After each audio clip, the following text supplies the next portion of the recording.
Добро пожаловать в мой канал. Le journal Libération, interpellé par une ancienne étudiante de la Corniche de Saint-Cyr, soit l'ensemble des classes préparatoires du lycée, a enquêté sur la violence morale dont sont victimes les jeunes femmes. Le résultat de ces investigations, paru vendredi dans le quotidien, est accablant. Avant cela, certaines jeunes filles auraient tenté de prévenir la direction à plusieurs reprises, allant même jusqu'à écrire une lettre au président de la République, sans qu'aucune mesure ne permette vraiment de changer les choses. Pourtant, les femmes subissent quasi quotidiennement des pressions dans cette formation ultra-compétitive, que Mathilde, ancienne étudiante, qualifie de « vase clos réactionnaire et paternaliste ». En particulier, un groupe de jeunes hommes très conservateurs serait à l'origine de cette atmosphère délétère.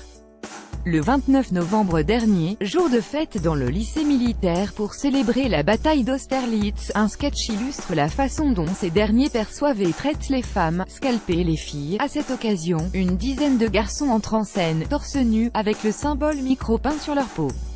Il s'agit d'un nom de code signifiant « misogyne » d'après une ancienne élève de prépa littéraire du lycée.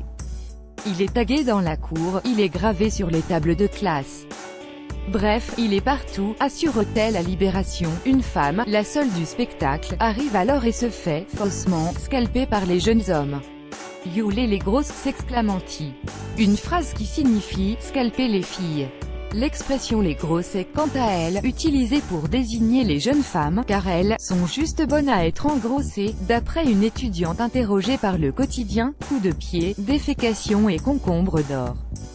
De manière plus récurrente, les filles doivent subir des coups de pied réguliers contre leur porte en pleine nuit, mais aussi des défécations devant leur chambre et de nombreuses pancartes sexistes et parfois menaçantes.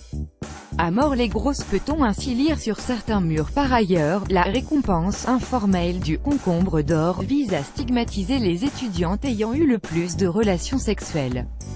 De manière plus sournoise et insidieuse, ce groupe de tradis cultive aussi une indifférence marquée à l'égard de toutes les filles de classe préparatoire. De cette manière, il s'évite également de communiquer à ces dernières les consignes importantes du commandement. Leur but, c'est qu'on décroche en fin de premières années, résume Rebecca à Libération, qui a quitté la prépa mi-2016 sans passer le concours de l'ESM École spéciale militaire de Saint-Cyr.